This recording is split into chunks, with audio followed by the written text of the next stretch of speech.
Yeah, the wildlings are now at 8. They were originally at 6. So once again, we now put our order icons down, face down. So I guess, yeah, everyone just do what they want, I guess.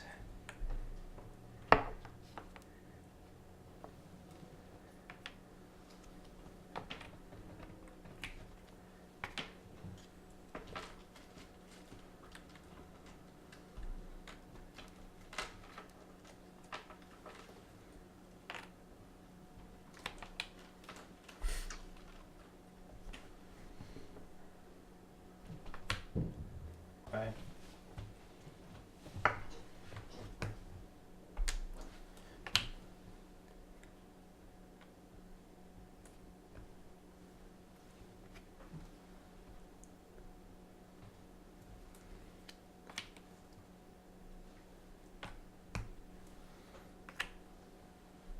Alright, so now we flip them all over.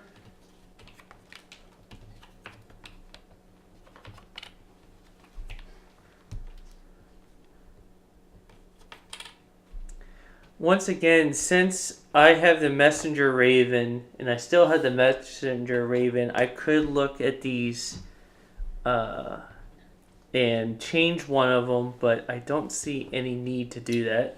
So, the Baratheons, you have your first move. Alright.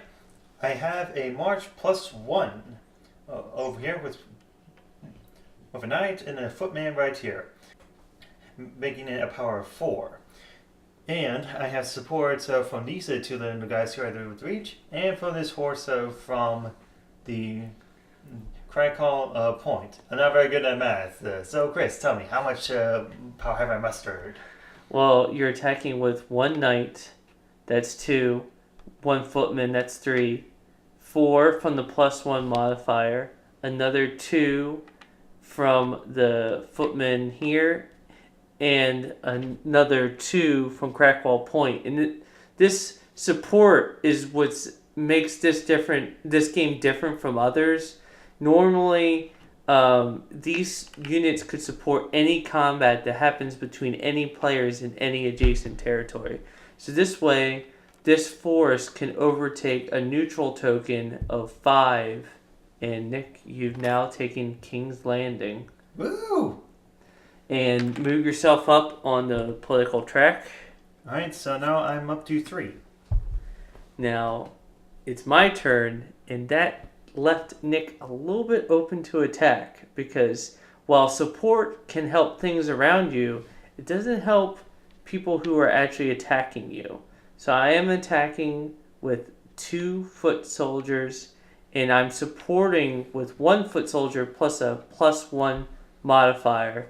So I have a total combat strength of 4 against Nick's 2, and there's no support within range for him. Ah, you traitor.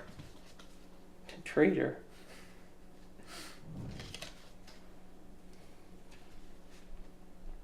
And now they're shuffling their cards.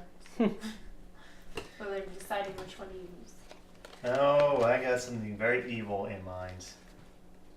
Oh shoot, where's the one? I can't find the card house. Remember, we're not allowed to curse. Alright, so that's my family card. And there's my family card. Let's flip them over. I have Patch Face and Chris running Sir Kevin Lannister. Some of these family cards, besides having swords or castles, some of them have nice. I don't think they can see it. Yeah. Well, there's words there. You can see Well, them. there's words, but they're blurry.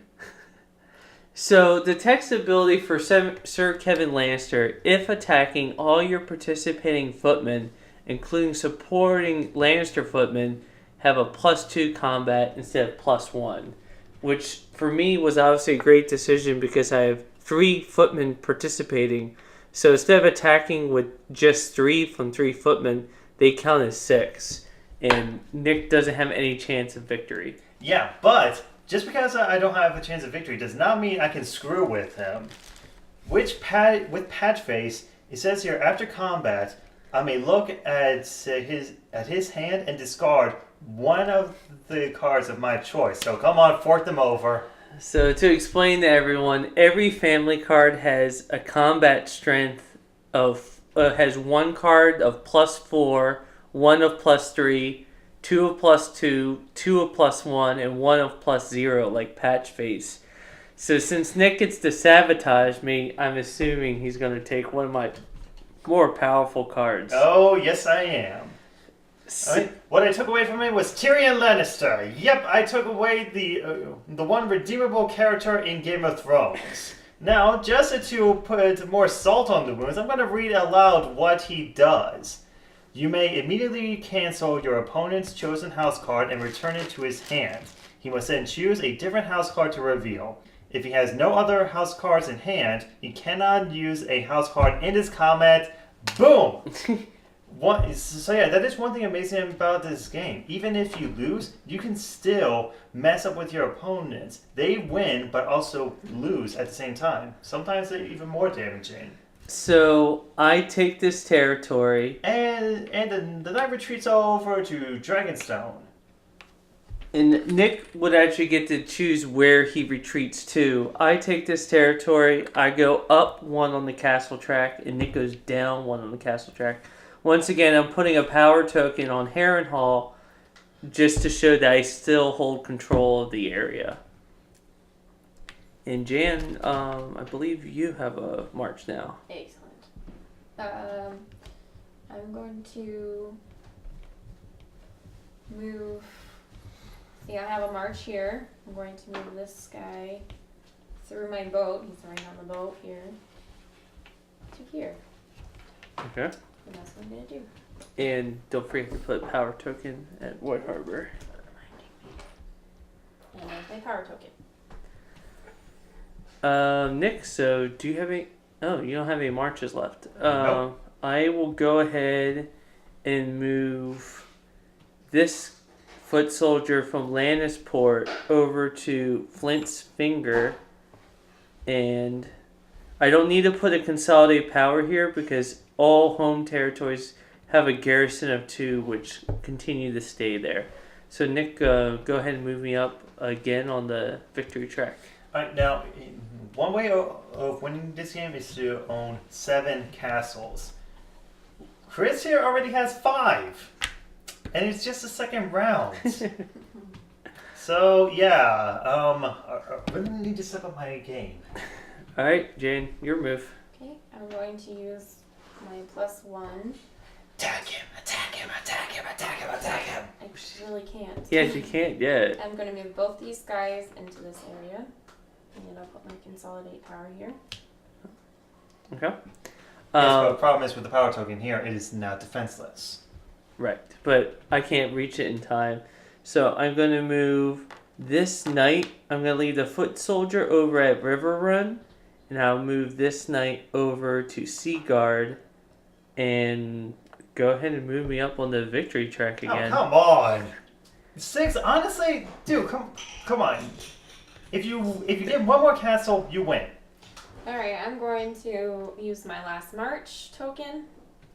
And I'm going to move these 2 foot soldiers here so I get my power token back. And that's the end of the turn, yes? Yes. So one, you're past your. This was put in the wrong location. You're only allowed to have 1 army of 3 and 1 army of 2. Oh, it was on the 2. Yeah, go ahead and make this a knight. Okay. That's what I saw was going on that. Thank you. So it doesn't make any difference power wise, but just so now Jan has 1 army of 3, 1 army of 2, and armies of 1 you can have an unlimited number. And that's we weren't allowed to do consolidate power, so that's the end of this round.